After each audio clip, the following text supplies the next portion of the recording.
So, this is vlog number, I think, 4. I'm sitting in my car as usual. I still haven't figured out where the camera is on this thing. I think it's right here. It's kind of weird looking at this little dot, as opposed to like an actual big lens or something.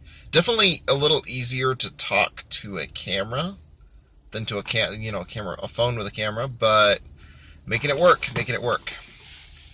So yesterday I said I was gonna film there, and I didn't. I went to my happy place, which is Glen Helen, REM Saturday Motocross.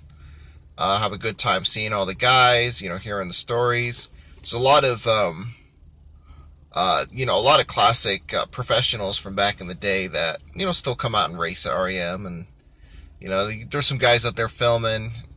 There's more details on that, but it's just pretty cool. I like going to REM. I haven't been there in like a month, so definitely great to be out there.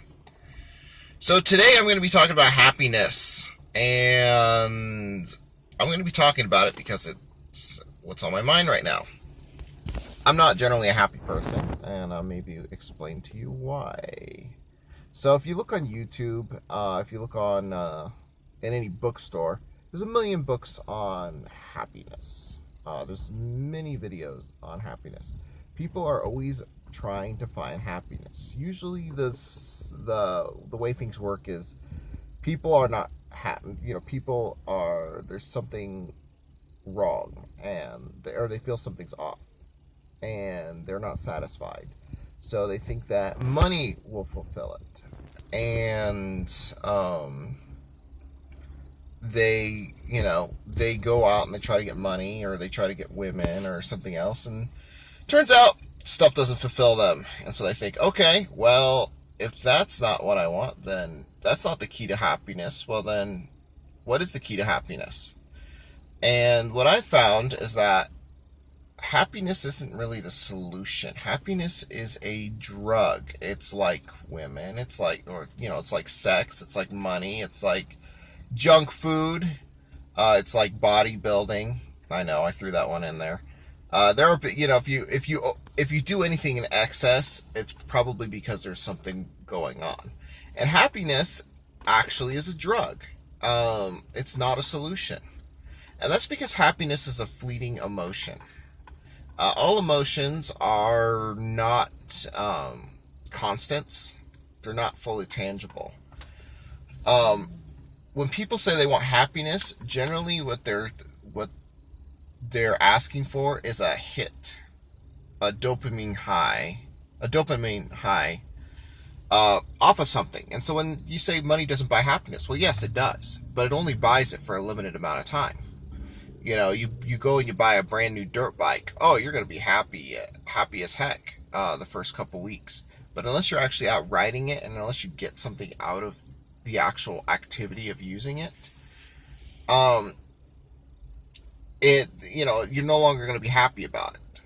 There's a more simple example. You go to like a fast food place or somewhere, and you get like an ice cream cone, and you'll feel happy about it in the moment, and then your happiness will be gone. And that's because happiness is intangible. It's an emotion. Emotions are intangible. Everybody feels emotions, but the emotions aren't connected between people. What you feel is just what you feel. It's not something bigger or more tangible. Joy. Now, joy is something that's a little more tangible. A joyful person is somebody who can keep themselves happy, or at the most keep themselves positive. It seems, though, that most people aren't even searching for joy. A lot of people, even when they achieve happiness, they're ironically not happy, or when they achieve what they think will make them happy.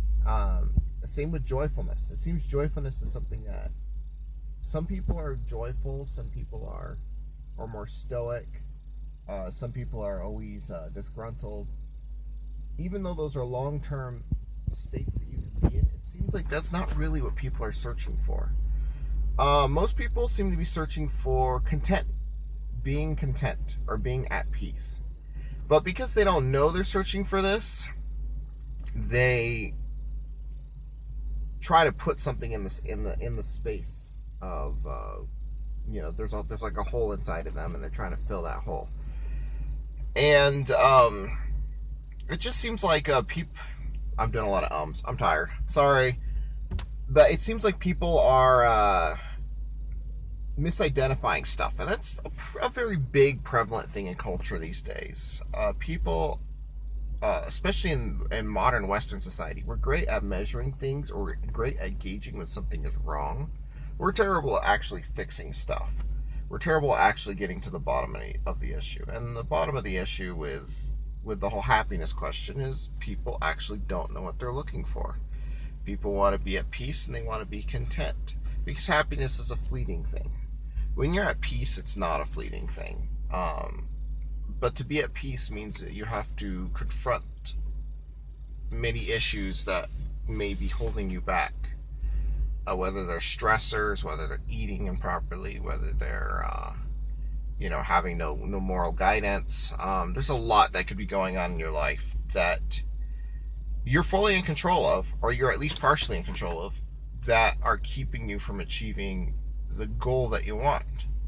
But until you can recognize that what you're actually looking for is not something fleeting, but something that is more permanent and lasting, you've got to be, you got to be aware of what you're asking for. And a lot of people make that first step. They're aware that, money won't bring me happiness, or their money won't money won't fill that hole of discontentment. They realize that, but then they don't realize happiness also doesn't fill that hole of discontentment.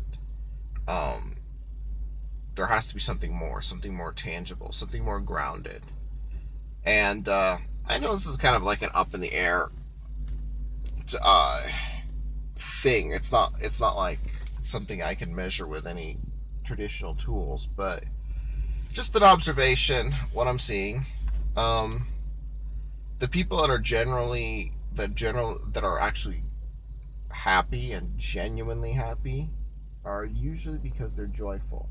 They're able to take something mundane and squeeze joy out of it, or they're able to be or they're at peace with where they're at in life.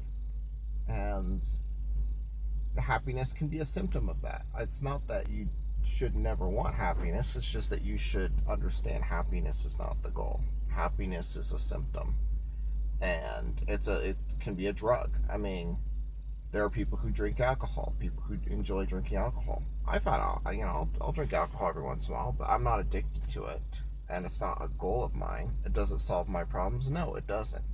It may feel good in the moment, but it's not going to be permanent or lasting. And also, it has to be, like with anything else, has to be done in moderation. If you have too much of it, you get drunk, you feel terrible. If you have too much happiness, it actually, I think, would lead to depression, because you have this. Once again, happiness seems to be, scientifically, it seems to be a result of you getting a dopamine high, where you feel great about something and then you get elated. And if you have too much happiness, then you get depressed, because then your body's all stressed out.